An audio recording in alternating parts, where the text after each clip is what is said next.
네, 안녕하세요. 지난 3절까지 우리가 확률을 약속을 하고, 그리고 이제 확률의 특성들을 우리가 생각을 해봤습니다. 자, 4절에서는 이제 확률과 관련해서 몇 가지, 그, 사건들을 조합을 하는 몇 가지 방법들을 얘기를 하고, 그러한, 그 조합에 대해서 확률이 어떤 식으로 관계가 되어 있는지 하는 것을 생각을 해보도록 하겠습니다. 사건들을 이제 조작하는 기본적인 방법으로 여사건, 합사건, 곱사건이라는 개념을 도입을 하도록 하고요.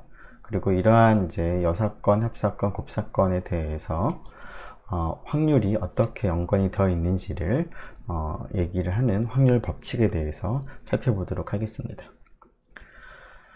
네, 이러한 이제 그 확률 법칙을 사용을 하게 되면은 이제 그 어떠한 사건의 확률을 계산을 할 때 그 사건과 관련이 있는 다른 사건들의 확률을 이용을 할 수가 있겠습니다.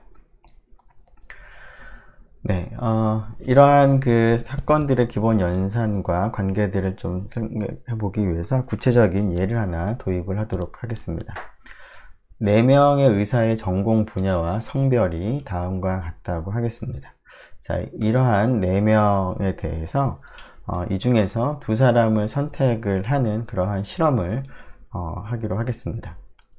자, 이때 4명 중에서 2명을 선택할 때 나타날 수 있는 이제 근원 사건들을 한번 생각을 해보고, 그리고 다음과 같은 사건들을 한번 나타내 보고자 합니다. 첫 번째는 서로 같은 분야의 사람을 뽑는 사건, 두 번째 B는 성별이 같은 사람을 뽑는 사건, C는 성별도 다르고 분야도 다른 사람을 뽑는 사건을 생각을 해보도록 하겠습니다.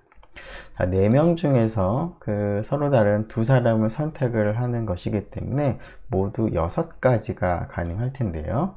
자, 그것을 다음과 같이 나타낼 수 있겠습니다. 즉, 첫 번째 있는 것은 잠시만요. 네. 잠시만요. 네.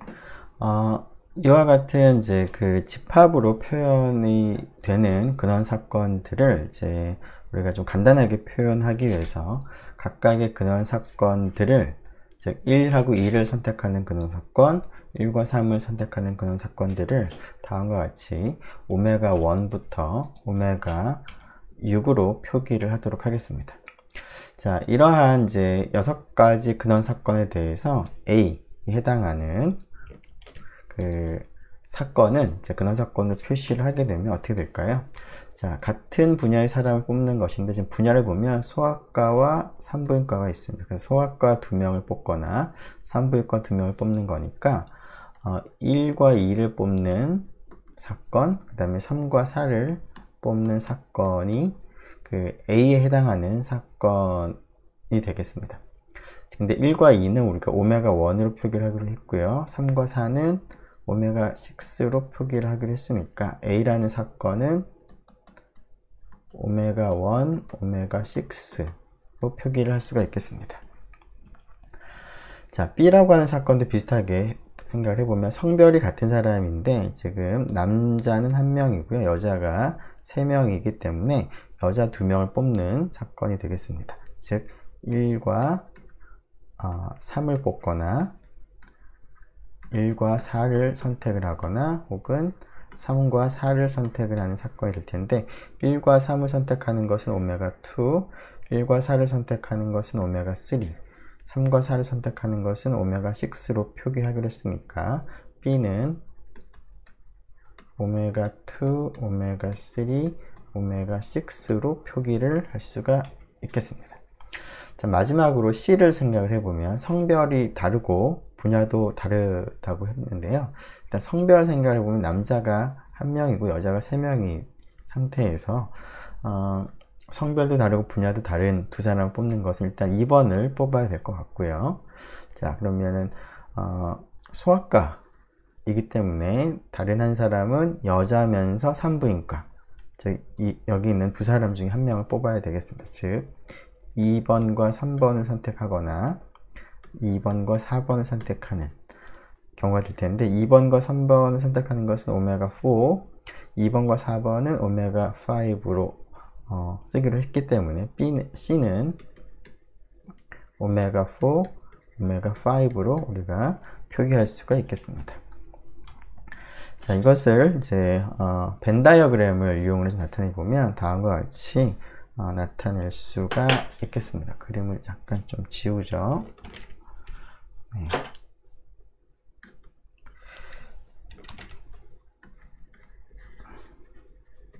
그러면은 지금 A, B, C 구성이 되어 있는 것을 볼 수가 있는데요.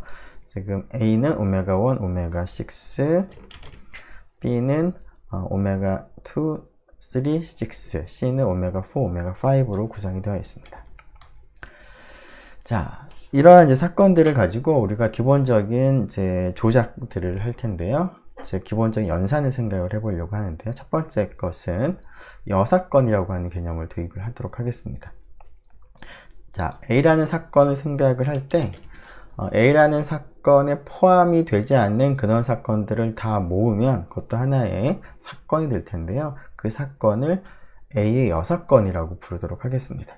그리고 A에 포함되지 않은 근원 사건들의 모임은 집합의 관점에서 A의 여집합에 해당하는 것이기 때문에 A의 여사건은 여집합의 기호를 그대로 가지고 와서 A의 complement, AC라고 쓰도록 하겠습니다. 자, 두 번째는 합사건인데요. 자, 두 개의 사건 A, B가 있을 때 A와 B의 합사건이라고 하는 것은 근원 사건이 A에 포함되거나 혹은 B에 포함되는 근원 사건들 전체를 모으면 그것도 하나의 사건이 될 텐데 그 사건을 A와 B의 합사건이라고 부르겠습니다.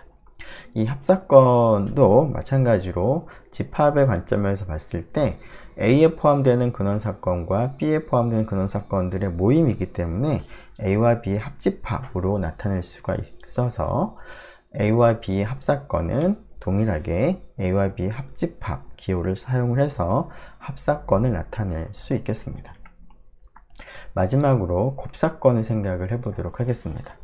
A와 B라는 두 사건의 곱사건은 A에도 속하고 B에도 속하는 공통으로 속하는 근원 사건들의 모임으로 구성된 그런 사건을 우리가 곱사건이라고 부르도록 하고요.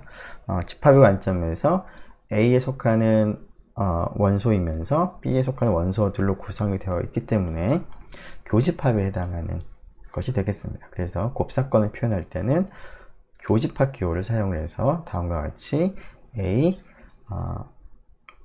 교집합 B 형태로 표기를 하도록 하겠습니다. 자, 이러한 기본적인 연산과 더불어서 우리가 또 한 가지 자주 사용할 수 있는 개념 중에 하나가 배반 사건이라는 개념인데요. 영어로 disjoint event라고 하는데 disjoint라고 하는 말이 이제 서로 교집합이 없다라는 그런 의미가 되겠습니다.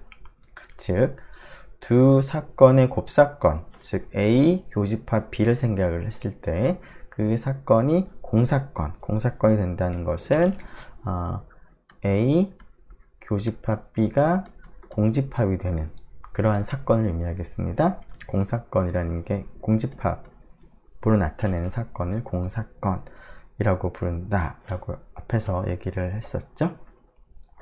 자, 교집합이 공집합이 되는 사건을 우리가 A와 B는 서로 배반인 사건이다 라고 부르도록 하겠습니다. 즉 A와 B가 서로 배반인 사건이라는 것의 정의는 A와 B의 곱사건이 공사건이 되는 경우를 의미하겠습니다. 자, 조금 전에 우리가 앞에서 얘기한 A, B, C 세 개의 사건을 생각을 할 때 벤 다이어그램으로 확인해 보면 A와 C가 서로 배반인 사건이고 A와 B는 서로 배반이 아닌 사건입니다. 그리고 B하고 C는 서로 배반인 사건이 되겠습니다.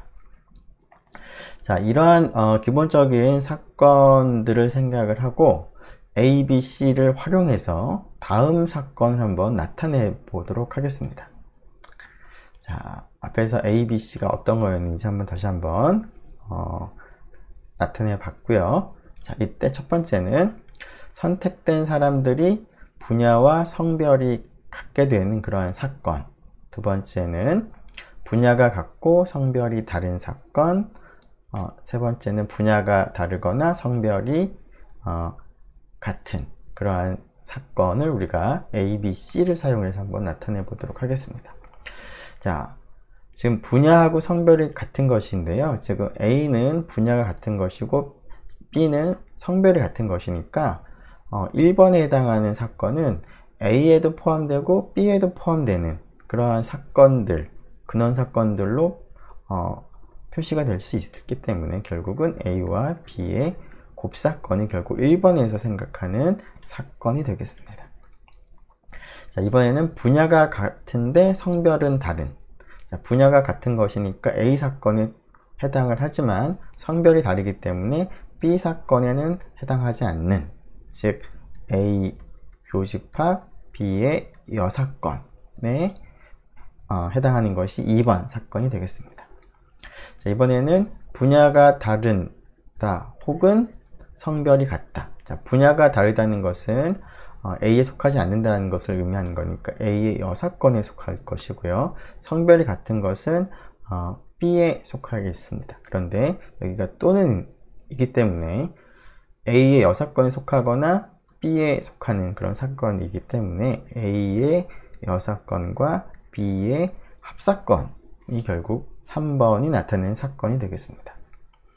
이와 같이 몇 가지 사건들 A, B, C를 가지고 다양한 사건들을 나타낼 수가 있겠습니다.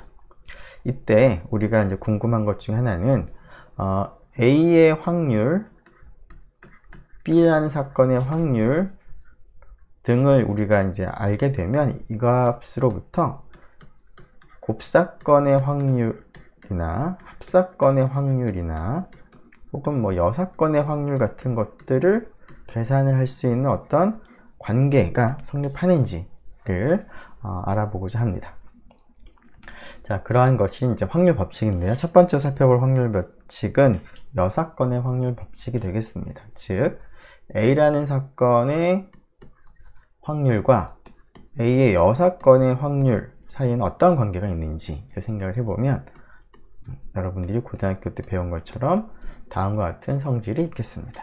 이것을 다르게 표시하면 다음과 같이 쓸 수도 있겠습니다. 즉, 여사건의 확률은 1에서 A라는 사건의 확률을 뺀 것과 같다 입니다. 자, 이것이 왜 성립하는지 간단하게 살펴보면 우리가 알고 있는 확률의 기본 법칙, 기본 성질 중에는 P, 오메가가 1이다 라는 것이 있는데요. 자, A와 A의 여사건을 생각을 해보면 합사건이 전체가 되면서 A와 A 여사건은 서로 배반인 사건입니다. 확률의 법칙 두 번째 내용이 다음이 성립하는 것을 우리가 보장을 하는데요. 이 녀석과 이 녀석이 서로 배반인 사건이기 때문에 합사건의 확률은 각각의 사건의 합과 같다라는 것이 여기가 확률 법칙 2번이었습니다. 자, 이 사실에 의해서 두 사건의 확률의 합이 1이므로 여사건의 확률은 1에서 A라는 사건의 확률을 뺀 것과 같겠습니다. 자, 이번에는 합사건의 확률 법칙을 생각을 해보도록 하죠. 여러분들이 고등학교에서 배운 것처럼 다음과 같은 합사건의 확률은 A와 B 사건의 확률을 더하고 곱사건의 확률을 뺀 것과 같다는 것을 알고 있습니다. 물론 이러한 합사건의 특별한 경우로서 서로 A와 B가 배반인 경우에는, 즉 A와 B의 곱사건이 공사건인 경우에는 곱사건의 확률이 공사건의 확률 0과 같기 때문에 위에 있는 식은 A와 B가 배반인 경우에 마지막에 있는 이 값이 0이 되므로 다음과 같이 쓸 수도 있습니다. 물론 이 식은 확률의 기본 법칙 두 번째에 해당하기도 합니다. 즉 A와 B가 배반인 사건인 경우 합사건의 확률 법칙은 확률의 기본 법칙 2번을 우리가 쓴 것이라고 볼 수도 있고요. 아니면 합사건의 일반적인 확률 법칙으로부터 우리가 얻어낸 것이라고 우리가 해석을 할 수도 있겠습니다. 자, 합사건의 확률 법칙이 왜 이렇게 성립하는지를 한번 생각을 해보도록 하죠. 자, 그 전에 그 앞에서 얘기했던 이 근거에 대해서 다시 한번 써보면 다음과 같습니다.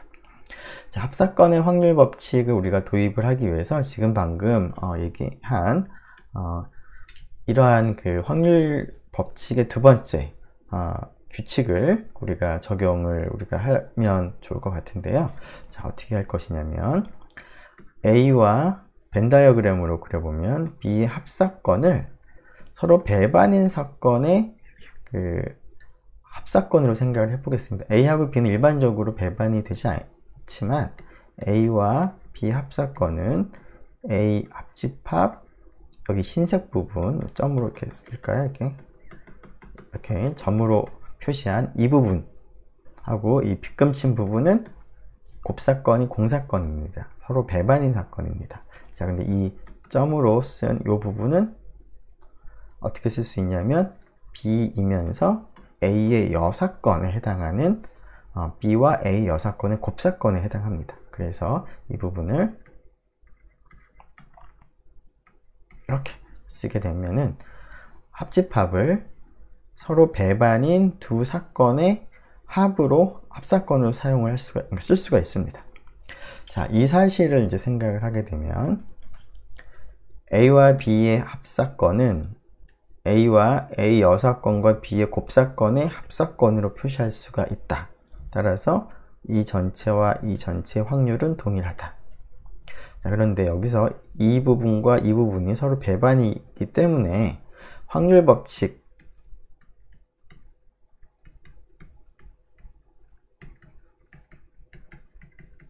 2번을 적용해 보면 A라는 사건의 확률과 뒤에 있는 A 여사건과 B의 곱사건의 확률의 합과 같다는 것을 우리가 얻어낼 수가 있겠습니다.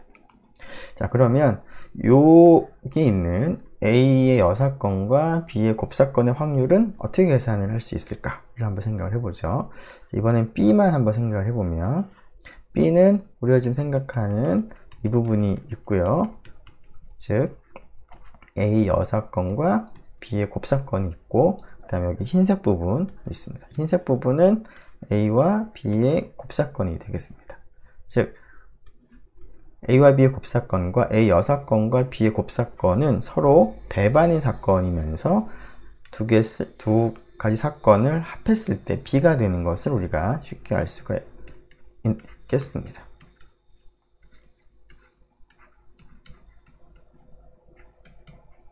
자, 따라서 B 사건의 확률은 두 사건이 서로 배반인 사건이기 때문에 두 사건의 확률의 합과 같겠습니다. 마찬가지로 확률의 법칙, 두 번째 법칙을 우리가 적용을 하면 이 사실을 얻는 것입니다. 자, 따라서 지금 우리가 좀 궁금해하고 있는 이 부분은 어떻게 쓸 수 있느냐? B의 사건의 확률에서 곱사건의 확률을 뺀 것과 같습니다. 자, 그러면 지금 합사건의 확률은 이와 같이 쓸 수 있는데 이 오른쪽에 있는 부분은 이 사실로부터 뭐라고 바꿔 쓸 수 있느냐? PB-PA 곱사건 B로 쓸 수가 있겠죠? 네모 부분을. 그러면은 합사건의 확률은 PA, PB 더하고 곱사건의 확률을 뺀 이 관계를 우리가 얻을 수가 있겠습니다. 자, 좀 지저분하니까 좀 지우고 다시 한번 보도록 하죠.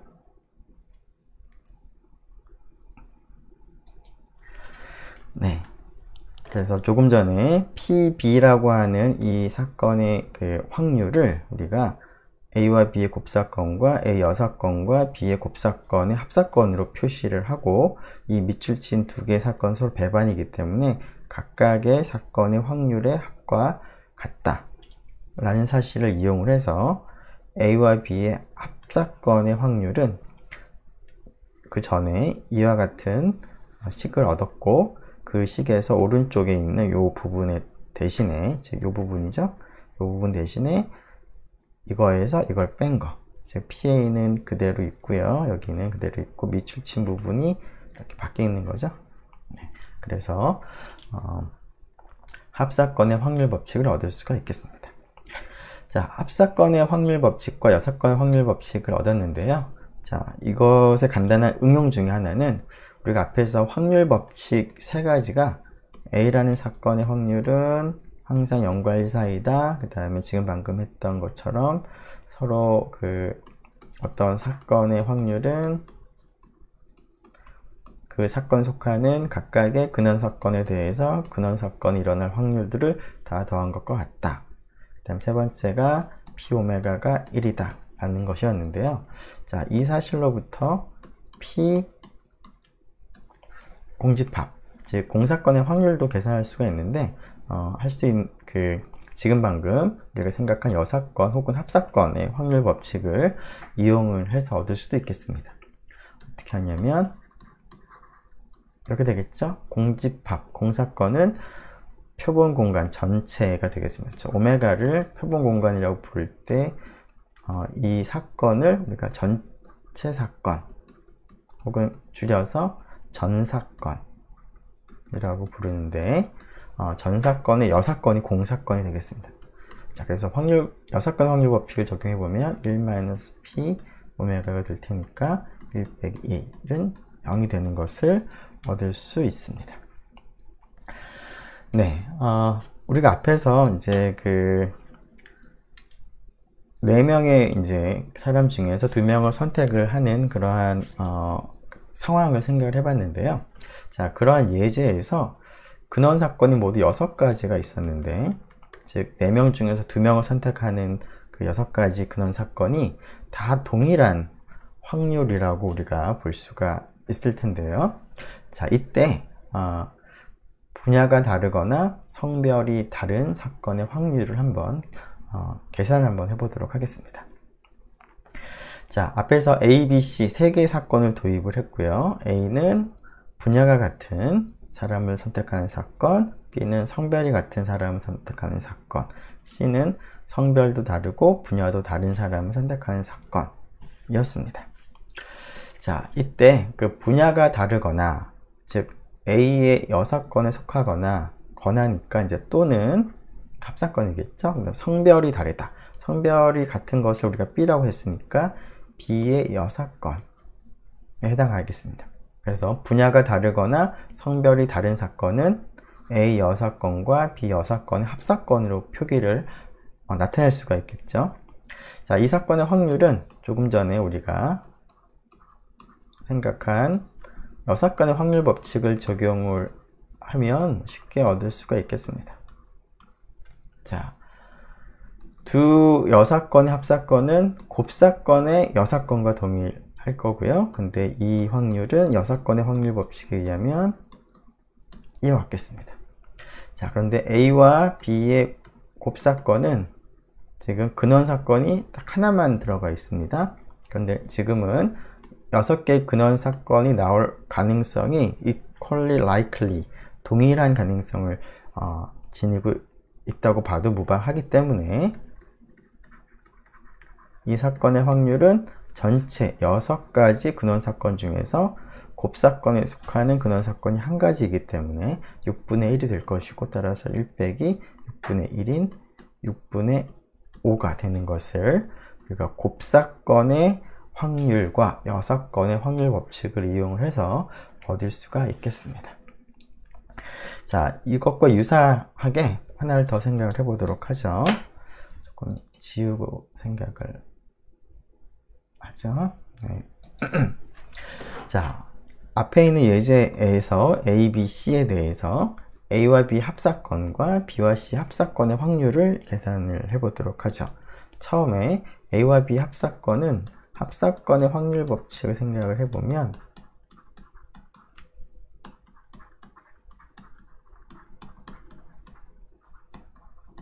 이렇게 되겠죠? 그래서 PA는, 자, A를 구성하는 근원 사건이 2개니까 6분의 2가 될 것이고요. equally likely 한 경우니까. 그다음에 B 사건의 확률은 6분의 3이 되겠죠. 그리고 곱사건 조금 전에 해본 것처럼 6분의 1이 돼서 전체가 6분의 4 약분하면 3분의 2가 되는 것을 알 수가 있습니다. 물론 A와 B의 합사건을 우리가 근원사건을 직접 생각한다면 오메가 1, 오메가 2, 오메가 3 하고 오메가 6 6개의 근원사건 중에서 4개로 구성이 되어 있기 때문에 원소의 개수가 4이기 때문에 바로 6분의 4를 얻을 수도 있겠습니다. 네, 이렇게 되겠죠?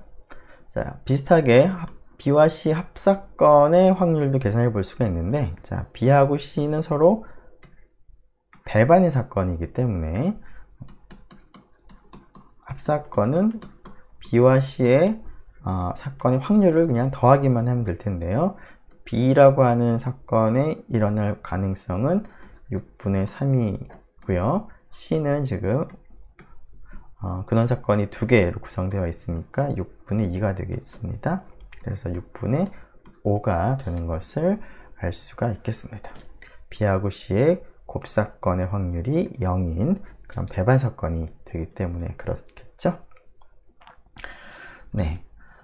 자, 이번에는 그 조건부 확률 그리고 그것과 관련된 독립성에 대해서 한번 살펴보도록 하겠습니다. 자, 어떤 두 사건에 대해서 A하고 B라는 어떤 두 사건은 어떤 경우에는 서로 발생 가능성이 서로 영향을 미치는 그런 사건이 있는가 하면 서로 영향이 미치지 않는 그런 사건이 있는 것 같은데요. 자, 서로 영향을 미친다, 미치지 않는다 라고 하는 개념을 어떻게 우리가 조금 더 구체적으로 얘기할 수 있을지를 한번 생각을 해보겠습니다. 자, 한 사건의 발생이 다른 사건의 발생에 가능성 영향을 주는 경우 어떤 경우가 있는지 먼저 생각을 해보죠. 한 가지 예로서 자, 어떤 그룹을 생각을 하고요. 그 그룹에 속하는 한 사람을 선택을 할 때 다음과 같은 두 가지 사건을 생각을 해보도록 하겠습니다. 하나는 A는 선택된 사람이 흡연자인 사건이고요. 두 번째 B라는 사건은 선택된 사람이 남자인 사건을 생각을 해보도록 하겠습니다. 자, 이때 이러한 실험을 할 때 다음 확률을 한번 생각을 해보죠. 선택된 사람이 흡연자일 확률을 한번 생각을 해보겠습니다. 자, 이 사건의 확률과 즉 A라는 사건의 확률인 것이죠. 이것은 지금까지 우리가 정의를 했던 그러한 사건인데요. 자, 두 번째는 선택된 사람이 누구인지는 정확하게 모르겠지만 남자라는 사실을 알았다고 하겠습니다. 남자임을 알았습니다. 즉 B라는 사건이 발생했다라는 것을 알았습니다. 자, 그러한 정보가 주어져 있는 상태에서 그 사람이 흡연자일 확률은 어떨까요? 자, 둘 다 흡연자일 확률인데 1번에서는 아무런 정보가 없는 상태고요. 두 번째에서는 선택된 사람이 남자라는 정보, 이것을 우리가 보통 사전 정보라고 보통 얘기를 하는데요.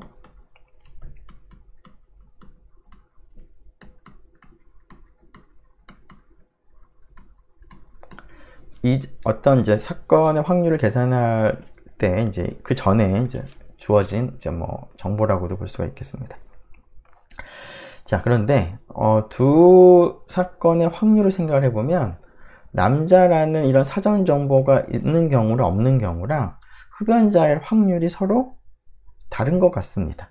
어떻게 영향을 주는지 모르겠지만 남자라고 하는 이 사실이 흡연자라고 하는 이 사건의 확률에 뭔가 영향을 미친다라는 것이죠. 어떤 식으로 미칠지는 정확하게 모르겠지만, 자, 그래서 이와 같이 A하고 B라고 하는 두 사건을 생각을 해보면 A라는 사건의 확률과 B라는 사건이 발생했다라는 정보가 주어진 상태에서 A라는 사건이 일어날 확률은 서로 다를 수가 있는데, 그러한 다른 상황을 나타내기 위해서, 즉 2번의 상황을 나타내기 위해서 어떤 정보가 주어져 있을 때 확률을 우리가 약속을 하도록 하겠습니다. 자, 그러한 확률을 조건부 확률이라고 부를 텐데요. 즉 2번에서의 확률을 조건부 확률이라고 부르려고 하는데요. 영어로 conditional probability라고 부르겠습니다. 자, 2번의 경우를 다시 한번 생각해 보면 어떤 정보가 주어져 있었습니다. B라는 사건이 일어났다 라고 하는 정보가 주어져 있었을 때 A라는 사건의 확률인데 B라는 사건의 정보가 주어지지 않았을 때의 확률과는 뭔가 좀 다른 것 같은데, 그런 의미에서 바뀐, 교정된 그런 확률을 우리가 조건부 확률이라고 부르려고 합니다. 자, 처음은 아무런 정보가 주어져 있지 않았을 때의 확률인 것이고요. 어떤 조건이 주어지면 확률이 바뀔 수가 있죠. 그래서 어떤 조건이 주어져 있을 때 바뀐 그 확률을 다음과 같이 B가 주어졌을 때 A라는 사건의 조건부 확률이라고 부르고 그 값을 다음과 같은 기호로 표기하도록 하겠습니다. 즉 P, A 대신에 자, B라고 하는 정보가 주어져 있다는 것을 발을 쓰고 오른쪽에다가 사전 정보를 기록을 하고요. 이러한 사전 정보 하에서 A의 사건을 조건부 확률이라고 부르고 이와 같은 기호로 표기하도록 하겠습니다. 즉 1번은 PA지만 2번은 PA 바 B로 조금 구분해서 우리가 생각을 하려고 합니다. 자, 구체적으로 한번 어떻게 달라지는지 아니면 뭐 같은지 뭐 이런 것들 좀 생각을 해보기 위해서 다음과 같은 경우를 한번 생각을 해보고 이 경우를 통해서 조건부 확률을 어떻게 계산을 해야 될지에 대해서 한번 아이디어를 얻어보도록 하겠습니다. 자, 다음은 어떤 이제 그룹의 그 상태를 나타내고 있는데요. 지금 전부 상대 도수로 지금 나타냈습니다. 즉 전체를 1이라고 할 때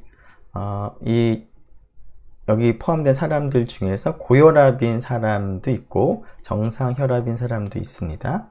그리고 비만 여부를 생각해 보면 비만인 사람, 정상인 사람, 정상보다 이하인 그 사람도 있습니다. 두 가지 특성을 지금 생각을 한 것인데요. 자, 이러한 분할표를 가지고 자, 이런 그룹에서 임의로 한 명을 선택을 할 때 선택된 사람이 고혈압인 사람인 사건 A라고 부르고 비만인 사람이 선택된 사건을 B라고 하겠습니다. 이때 임의로 선택한 사람이 고혈압인 사람일 확률, 즉 A라는 사건의 확률은 어떻게 될까요? 자, 지금 보면 고혈압인 사람은 비만, 정상, 정상 이하를 모두 고려했을 때 전체 20%가 되는 거니까 0.2라고 볼 수 있겠습니다. 자, 그런데 지금 조건부 확률에 대해 생각을 하고 있으니까 이 경우에서도 조건부 확률 하나 생각을 해보도록 하죠. 자, 선택된 사람이 비만인 사람이다 라는 사실을 알았을 때, 즉 B라는 사건이 발생했다라는 것이 주어져 있을 때 그 사람이 고혈압인 사람일 확률입니다. 자, 이것이 앞에서 우리가 약속한 조건부 확률인데요. 자, 비만이라는 사실이 주어져 있을 때 고혈압인 확률이니까 다음과 같이 우리가 표기하는 조건부 확률이 될 텐데, 자, 이 확률은 그러면 이 표를 통해 생각한다면 어떻게 계산하는 것이 가장 자연스러울까를 한번 생각을 해보죠. 자, 지금은 전체에서 선택을 했는데 그 중에서 비만인 사람이 선택이 된 것입니다. 근데 비만인 사람은 전체의 25%에 해당합니다. 즉 전체 사람이 그룹이 이렇게 있는데, 자, 비만인 사람에 해당하는 그 비율이 25%가 여기에 포함이 된다는 얘기죠. 자, 그래서 이 중에서 어느 한 사람이 선택이 됐다라는 것은 지금 정보로 주어져 있는 것입니다. 그런데 우리가 조금 더 알고 싶은 것은 그러면 여기 있는 사람들 중에서 A에 해당하는, 즉 고혈압에 해당하는 사람인지 아닌지를 우리가 생각을 하고 고혈압인 사람이 선택될 확률을 우리가 원합니다. 자, 그렇다는 얘기는 이 빗금친 부분 중에서 한 사람이 선택이 됐는데, 여기 곱사건에 해당하는 그런 사람이 선택될 확률을 우리가 생각을 하는 것이라고 볼 수가 있겠죠. 고혈압인 거니까 비만인 사람 중에 선택이 되어 있는 상태에서 고혈압인 사람이 선택된 거니까, 즉 B 전체에서 선택이 됐는데 그 중에서 이쪽에서 선택이 될 가능성이 얼마냐 라고 하는 거니까, 자, 이것은 비만인 사람은 그 중에서 고혈압인 사람이 10%, 정상혈압인 사람이 15%, 그래서 합쳐서 25%를 이루고 있기 때문에, 지금 B에서 선택이 되어 있기 때문에 0.25, 25% 중에 한 사람이 선택이 됐는데, 25%를 구성하는 사람에 보면은 10%와 15%로 구성이 되어 있죠. 따라서 고혈압인 사람을 선택하는 확률은 이 중에서 0.1에 해당하는 그런 비율이 되겠습니다. 즉, 조건부 확률을 계산할 때 분모에 있는 값은 PB에 해당하는 값이고요. 분자에 해당하는 값은 비만이면서 고혈압인, 즉 교집합에 해당하는 그런 사건의 확률로 정하는 것이 가장 자연스러울 것 같습니다. 자, 이러한 그 예제를 통해서 조건부 확률을 다음과 같이 약속하도록 하겠습니다.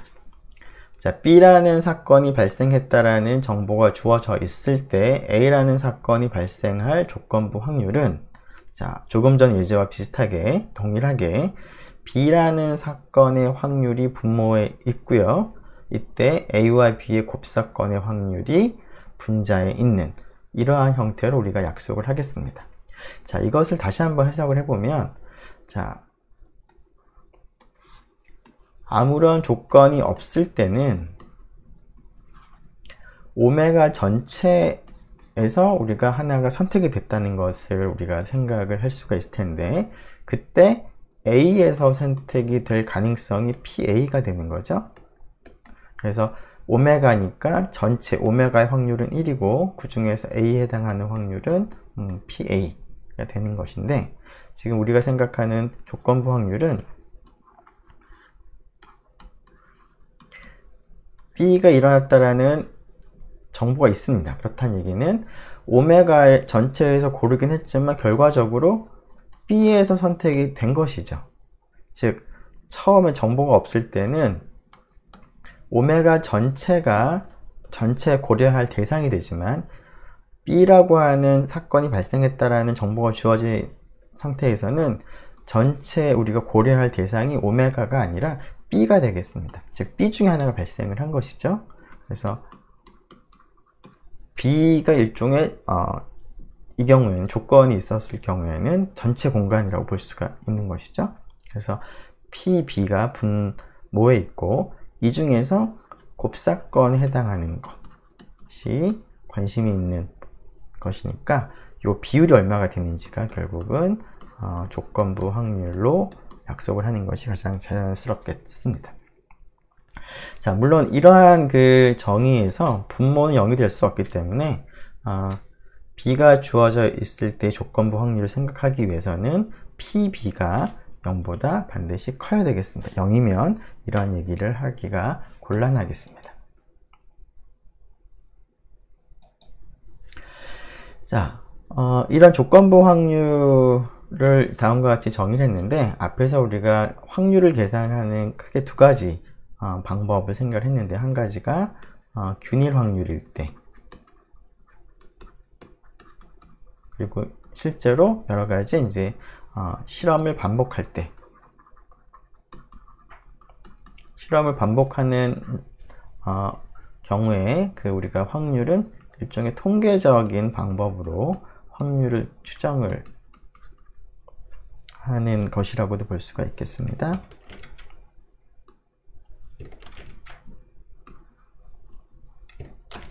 그래서 실험을 반복해서 하는 경우는 이제 통계적인 확률에 대해서 얘기를 하는 것인데요.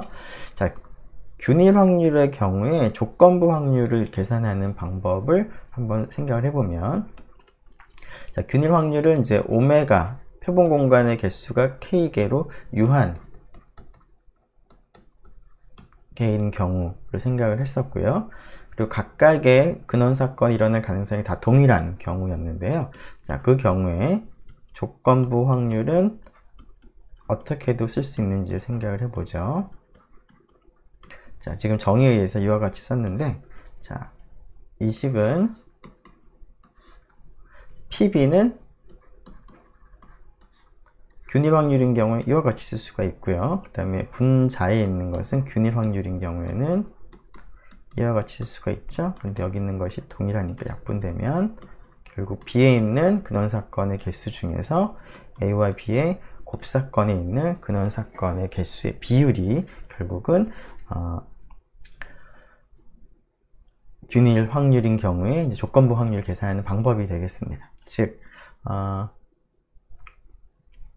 조건부 확률에서는 이제 전체가 오메가가 아니라 전체를 B로 생각을 하면 된다라는 겁니다.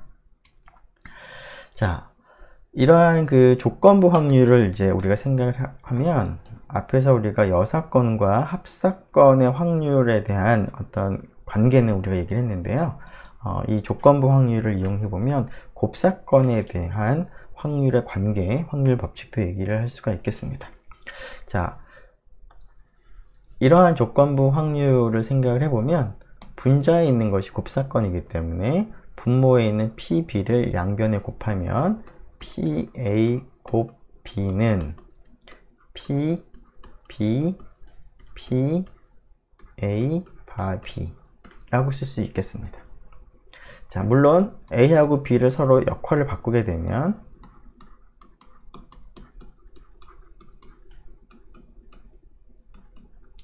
이와 같이 쓸 수 있는데 B와 A의 곱사건이나 A와 B 곱사건은 동일하죠. 그래서 이렇게도 쓸 수 있고 이렇게도 쓸 수 있습니다. 물론 이와 같은 곱사건을 우리가 생각을 하기 위해선 규칙을 생각하기 위해서는 오른쪽에 있는 조건부 확률을 생각을 해야 될 텐데 이 조건부 확률은 PB가 0보다 커야지만 우리가 생각할 수가 있는 것이고요. 아래와 같은 조건부 확률은 PA가 0보다 커야지만 생각을 할 수가 있겠습니다. 자, 그래서 A와 B의 곱사건의 확률은 PB가 0보다 큰 경우에는 B가 주어져 있을 때 A의 조건부 확률을 우리가 생각을 할 수 있기 때문에 그런 경우에는 다음과 같이 쓸 수가 있고 PA가 0보다 큰 경우에는 거꾸로 생각해서 A가 주어져 있을 때의 B의 조건부 확률을 생각할 수 있기 때문에 이와 같은 형태로 나타낼 수가 있겠습니다. 자, 여기서 이제 조건부 확률에 대해서 얘기를 하고 있는데 또 한 가지 여러분들이 기억을 할 것이 조건부 확률도 일종의 확률이다 라는 겁니다. 뭐 조건부 확률이라는 말 자체가 확률이라고 이미 확률이라는 표현을 썼는데 그런 의미에서 확률이라기보다는 확률이 가져야 하는 기본적인 성질을 조건부 확률 이렇게 정의한 이 조건부 확률도 확률이 가져야 하는 기본 성질을 다 가지고 있다라는 겁니다. 앞에서 어떤 것이 확률이라고 부르려면 몇 가지 기본적인 성질을 만족하고 있어야 된다라는 얘기를 했는데요. 확률의 기본 법칙이 임의의 사건에 대해서 그 사건의 확률이 0과 1 사이에 있어야 되고 그 다음에 서로 그 디조인트한 그 뮤추얼 익스클루시브한 그러한 사건에 대해서 그 사건의 합사건의 그 확률은 각각의 사건의 확률의 합과 같다 라는 얘기도 했었고요. 그리고 마지막으로 P 오메가가 1이다 라는 이 세 가지 기본적인 법칙이다, 규칙이다 라고 얘기를 했는데 조건부 확률도 이러한 규칙을 만족을 하고 있습니다. 무슨 얘기냐? 처음에 자, 여기까지가 이제 기본입니다. 그래서 이 점에 해당하는 곳에 A를 집어넣었을 때 그 값은 0과 1 사이에 있고 그 다음에 이 얘기는 PA1부터 AK가 서로 뮤추얼 익스클루시브 할 때 다음과 같은 조건부 확률을 계산하는 것은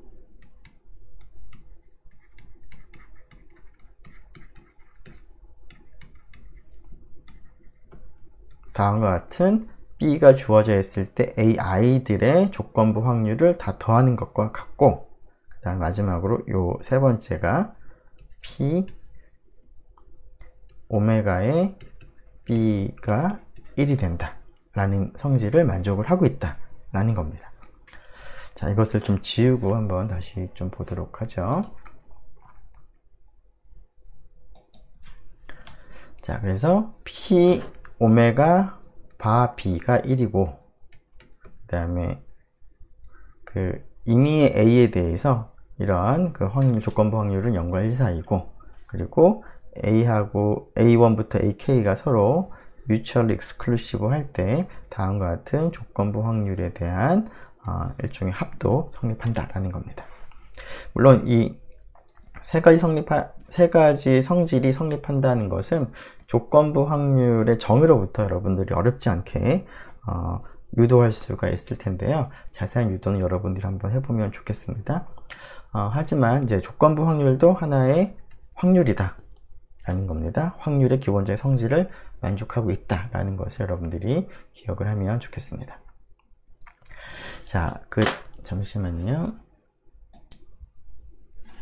네, 우리가 조금 전에 조건부 확률과 그리고 조건부 확률을 활용해서 곱사건의 법칙을 우리가 생각했는데요. 이것을 이제 이용하는 한 가지 예제를 생각을 해보도록 하겠습니다. 카드 회사 25명의 고객 중에서 20명은 대금 결제를 늦지 않게 잘하고 5명은 연체를 한다라고 하죠. 자, 이러한 25명의 고객 중에서 2명을 임의로 추출을 할 때 추출된 2명이 모두 연체자인 사건과 한 사람은 연체자이고 한 사람은 연체자가 아닌 사건의 확률을 한번 계산을 해보도록 하겠습니다. 일단 이러한 그 실험, 그 추출을 할 때 나타날 수 있는 근원 사건들을 우리가 먼저 표기를 해보도록 할 텐데요. 연체자가 아닌 사람은 20명이므로 연체자가 아닌 사람을 선택하는 것을 1부터 20까지로 표시를 하도록 하고요. 연체자인 사람을 선택하는 것을 21부터 25까지로 표시를 한다면 처음에 뽑는 사람과 두 번째 뽑는 사람 그 순서가 다르면 다른 결과라고 우리가 간주를 해서 즉 뽑는 순서를 생각을 했을 때 표본 공간은 다음과 같이 쓸 수 있겠습니다. 즉 첫 번째 사람을 1번을 뽑고 두 번째 사람은 2번, 두 번째 사람은 3번부터 두 번째 사람을 25번을 뽑는 그러한 경우들, 혹은 첫 번째 사람을 2번을 선택하고 두 번째 사람은 1번, 그 다음에 2번은 이제 이미 있으니까 못 뽑고요. 그 다음에 3번, 4번 등등 해서 25번까지 이러한 경우들이 근원 사건들이 되겠습니다. 즉 처음에 뽑는 사람이 1번부터 처음에 뽑는 사람이 25번까지 즉 여기가 모두 25가지의 행을 우리가 기록을 할 수가 있고요. 그리고 각각의 첫 번째 사람을 뽑은 다음에 두 번째 사람을 뽑을 때는 한 사람이 그 제외가 된 상태니까 여기 그 가로에는 모두 24가지 경우가 있겠습니다. 자, 이러한 그 오메가를 생각을 할 때 그 오메가를 구성하는 근원 사건들 전체의 개수는 이 위아래 그 세로라고 할까요? 행의 개수가 25개가 되고 열의 개수가 24개니까 모두 25 곱하기 24만큼의 근원 사건들로 구성이 되어 있습니다. 자, 이때 SI라고 하는 것을 i번째 추출된 사람이 연체자가 아닌 사건을 SI라고 하겠습니다. 즉 S1은 첫 번째 추출된 사람이 연체자가 아닌 사건이고요. S2는 두 번째 추출된 사람이 연체자가 아닌 사건을 S2라고 하고요. 자, 비슷하게 F1, F2도 생각을 하겠습니다. FJ는 제번째 추출된 사람이 연체자인 사건입니다. 즉 F1은 첫 번째 추출된 사람이 연체자인 사건이고요. F2는 두 번째 추출된 사람이 연체자인 사건이 되겠습니다.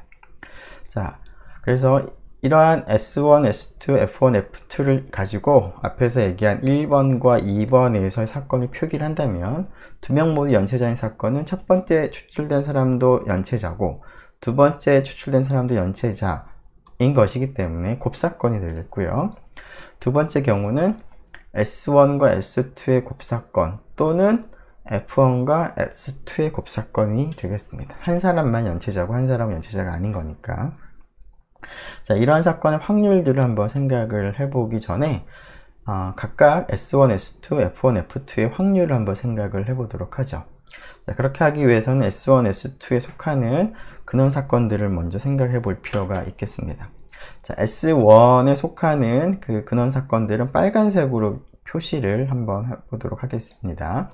자, S1은 첫 번째 선택된 사람이 연체자가 아닌 거니까 처음 뽑힌 사람이 1번이거나 2번이거나 바로 전에 있는 여기 21번 바로 전에 있는 20번인 이런 경우에 해당하겠습니다. 따라서 이 빨간색 박스에 포함되어 있는 그러한 근원 사건들로 구성이 되어 있고요.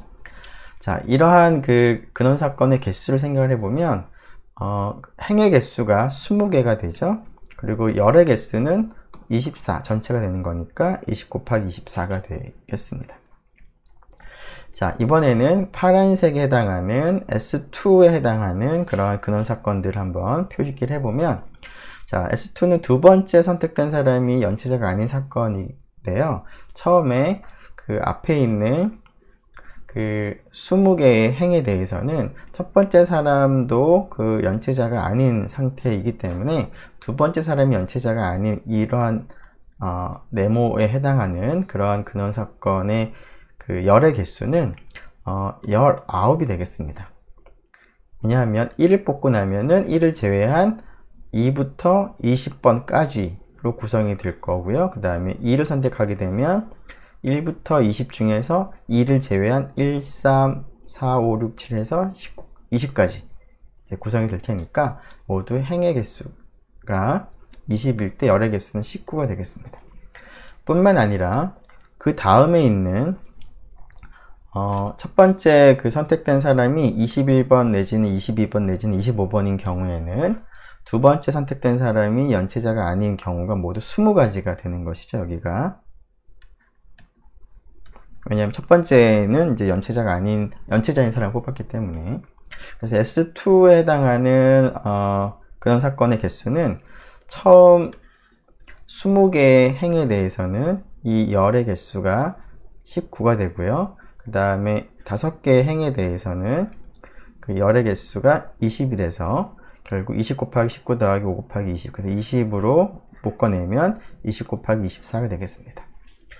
자, 그래서 S1의 확률과 S2의 확률을 생각을 해보면 전체 25 곱하기 24분의 20 곱하기 24 혹은 20 곱하기 24 동일한 값이죠. 그래서 동일하게 확률이 0.8이 되는 것을 확인할 수가 있습니다. 자, 비슷하게 F1, F2도 생각할 수가 있는데요. 지우고 다시 한번 좀 보죠.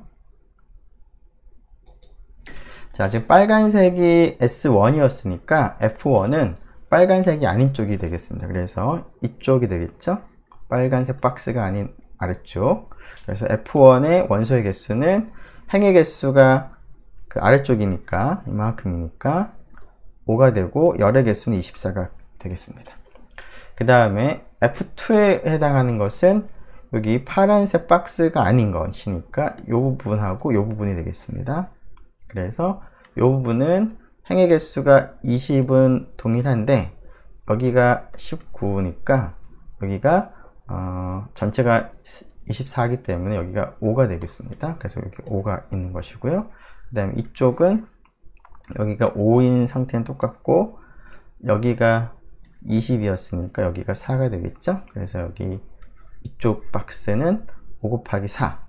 그래서 20 곱하기 5 더하기 5 곱하기 4니까 5가 이제 공통이어서 묶어내면 5 곱하기 24가 되겠습니다.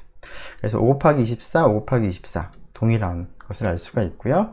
그래서 F1의 확률이나 F2의 확률은 계산해보면 0.2라는 것을 쉽게 확인할 수가 있겠습니다. 자, 그러면 두 명 모두 연체자인 사건, 즉 F1과 F2의 곱사건의 확률을 생각을 해보도록 하죠.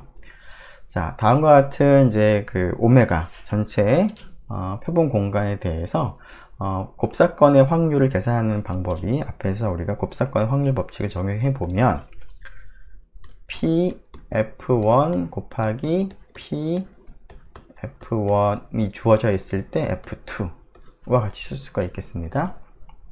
자, 근데 PF1은 조금 전에 계산을 했습니다. 자, PF1은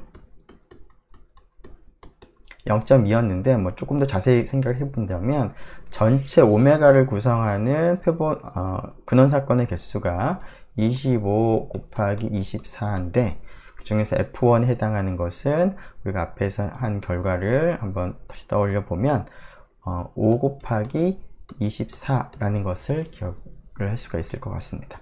자, 그런데 이것을 여러분들이 근원 사건이 몇 개 있는지를 이제 매번 계산하는 것이 귀찮으니까 쉽게 아마도 이렇게 생각을 하겠습니다. 자, 동시에 24가 나타나기 때문에 이것을 약분하고 나면 이렇게 되는데요. 자, 이것은 뭐냐면, 자, 지금 두 개를 보는 것인데, 처음 선택을 할 때 25명이 있는데, 그 중에서 연체자가 5명이 있으므로, 여기에는 25명 중에서 5명이 선택이 되면 첫 번째 선택된 사람이 연체자인 사건이 되겠습니다. 자, 그리고 여기에 일단 어떤 녀석이 선택이 되면 두 번째 선택은 앞에 있는 선택이랑 상관없이 24명이 선택이 될 수가 있겠습니다. 그래서 24가 여기 둘 다 오는 것이죠. 그래서 보통은 이렇게 계산을 하나씩 근원 사건들을 다 카운팅을 하지 않고 바로 여러분들이 계산을 할 수가 있겠습니다. 자, 이번에는 조건부 확률을 생각을 해보면, 자, 그럼 F1을 이제 구성하는 이제 그러한 그 근원 사건들 생각을 해보면, 이 아래쪽 빨간 박스 안에 있는 그러한 사건들이 근원 사건들이 되겠습니다. F1을 구성하는. 자, 즉 처음 선택하는 사람이 연체자인 사건이죠. 21, 22, 23, 25가 되는 거죠. 자, 이러한 것을 생각을 했을 때 F2에 해당하는 것은 뭐냐? F2는 두 번째 사람도 연체자인 사건인 거니까 앞에 20개를 제외하고 나머지 4가지가 있을 텐데 이 4가지에 해당하는 것이 결국 F1이면서 F2에 해당하는 그런 부분이 되겠습니다. 자, 그러면 이 확률은 우리가 앞에서 생각한 것처럼 지금 equally likely한 경우가 되기 때문에 F1을 구성하는 근원 사건의 개수, 즉 5 곱하기 24, 여기가 5가 되고 여기가 24가 되죠. 24가지. 그 중에서 교집합은 자, 행의 개수는 5개, 그 다음에 열의 개수 여기가 4칸이 되는 건 이렇게 되죠. 그래서 약분하고 나면 24분의 4가 되겠습니다. 자, 그런데 24분의 4도 이렇게 그 근원 사건의 개수를 카운팅을 하는 방법을 매번 적용하기 번거로워서 여러분들은 아마도 이렇게 하지 않고 다음과 같이 하겠습니다. 자, F1이 일어났다라는 전제 하니까 자, 처음에 뽑힌 사람이 21번에서 25번 사이 중에 한 사람이 뽑힌 겁니다. 연체자인 사람이 뽑혔습니다. 그래서 그 사람 A라고 두면 두 번째 뽑는 경우에는 모두 A를 제외한 24명이 지금 가능할 텐데 그 중에서 연체자인 사건을 우리가 궁금해하고 있습니다. F2는 두 번째 선택된 사람이 연체자인 사건이죠. 자, 근데 24명 중에는 앞에 A가 F1이 일어났기 때문에 연체자이기 때문에 24명 중에는 연체자가 아닌 사람이 20명이고요. 4사람이 연체자입니다. A도 연체자이기 때문에 F1이 일어났다는 그 전제 하에서는 따라서 F1이 발생한 다음에는 두 번째 선택을 할 때 24명이 있는데 그 중에서 우리가 관심이 있는 F2가 일어날 가능성은 즉 24명 중에서 연체자인 4명을 선택하는 사건이 되는 것이죠. 그래서 그와 같은 방식으로 계산을 하는 것이 훨씬 더 간편하겠습니다. 그래서 이와 같이 계산을 할 수가 있는 것을 볼 수가 있는데요. 자, 여기서는 단순히 계산을 이제 할 수 있다는 것뿐만 아니라 이 조건부 확률이 지금 뒤에 있는 이 조건부 확률이 F2의 확률과 비교를 해보면 어떨까요? F2의 확률은 앞에서 계산을 해봤을 때 25분의 5 였는데요. 자, 이 값과 서로 다릅니다. 그래서 이 값이 서로 다르다는 것을 알 수 있는데, 그것도 여러분들이 기억을 하면 좋겠습니다. 즉 F1과 F2의 곱사건의 확률은 이와 같이 조건부 확률을 이용을 해서 계산을 해야 되는 것이지, 지금 이와 같은 경우에는 F1하고 F2의 확률을 곱해서는 동일하지 않겠습니다. 즉 왜냐하면 이 녀석이 이랑 동일하지 않기 때문에 그렇습니다. 이 등식이 성립하지 않는 이유는 이 녀석과 이 녀석이, 즉 F2의 확률과 F1이 주어져 있을 때 F2의 확률과는 서로 다르기 때문에 그렇습니다. 자, 이번엔 두 번째 경우를 생각을 해보면, 한 사람은 연체자이고 한 사람은 연체자가 아닌 사건인데요. 다음과 같이 S1과 F2의 곱사건, F1과 S2의 곱사건의 다시 합사건으로 표시를 할 수가 있습니다. 자, 앞부분부터 먼저 생각을 해보면, S1과 F2의 곱사건의 확률은 지금 방금 적용한 곱사건의 확률 법칙을 적용시키면 다음과 같이 칠 수가 있는데, 자, 이와 같은 이제 확률을 계산을 할 때 앞에서와 마찬가지 방법으로 각각의 사건에 포함되는 근원 사건의 개수를 우리가 카운팅을 해서 얻을 수도 있지만, 한번 앞에서 해봤으니까 여러분들이 이것은 쉽게 계산을 할 수가 있겠습니다. 즉, 이 녀석은 처음 선택을 할 때 25명 중에 3명을 선택을 하는데, 연체자가 아닌 사람이 20명이기 때문에 이와 같은 형태로 계산을 하는 거나 마찬가지일 것이고요. 자, 두 번째 이 조건부 확률은 처음 선택한 사람이 일단은 연체자가 아닌 사람을 선택했습니다. 그러면 두 번째 선택을 할 때 24명 중에 3명을 선택할 수가 있는데, 이 24명을 구성하는 사람은 19명은 연체자가 아니고요. 이미 연체자가 아닌 사람을 뽑았기 때문에 연체자인 사람은 5명 있습니다. 이런 상태에서 F2, 두 번째 선택된 사람이 연체자일 확률은 24명 중에서 5명을 선택하는 그런 확률이 되겠죠? 자, 그래서 25분의 20 곱하기 24분의 5가 되겠습니다. 자, 이것도 지우죠. 네. 자, 비슷하게 F1과 S2의 곱사건의 확률도 다음과 같이 계산할 수가 있습니다. 처음에 F1은 25명 중에서 한 사람을 뽑는데, 그 중에 연체자인 사람이 5명이므로 25분의 5가 되고, 자, 이 조건부 확률은 첫 번째 사람을 선택한 다음에 연체자인 사람 선택을 한 경우죠. F1인 거니까. 그러면 두 번째 사람을 선택할 때 24명 중에 한 명을 선택을 하는데, 24명 중에는 우리가 관심이 있는 연체자가 아닌 사람은 20명이 있는 거죠. 그래서 이렇게 되겠습니다. 자, 여기서도 여러분들이 한 가지 또 기억할 것은, 곱사건의 확률을 계산을 할 때, 곱사건의 확률을 계산할 때 S1의 확률과 F2의 확률을 곱하면 성립하지 않는다는 겁니다. 이 경우에 그 이유는, 곱사건의 확률은 이와 같은데 오른쪽에 있는 이 값과 이 값이 서로 다릅니다. 지금 이 조건부 확률은 24분의 5가 되고, 앞에서 우리가 확인해 본 것처럼 F2의 확률은 25분의 5가 됩니다. 그래서 서로 다르기 때문에 곱사건의 확률을 계산할 때 각각의 사건의 확률을 곱하면 성립하지 않습니다. 일반적으로. 자, 이것이기 때문에 성립하지 않는 것이죠. 자, 두 번째 경우도 마찬가지입니다. 자, F1과 S2의 곱사건의 확률을 계산할 때 F1의 확률과 S2의 확률을 곱한다고 얻어지는 것은 아닌데, 그 이유는 이 경우에서 뒤에 있는 이 조건부 확률이랑 곱해야 되는데, 이 조건부 확률이 이 확률과 다릅니다. 자, PS2는 앞에서 25분의 20이라는 것을 확인했는데, 지금 이 조건부 확률은 24분의 20이죠. 그래서 분자는 동일하지만 분모가 달라서 서로 다릅니다. 네. 일단은 시간이 조금 지난 관계로 예제 10번까지 하도록 하고요. 예제 11번은 다음 시간에 계속 하도록 하겠습니다. 네, 수고 많았습니다.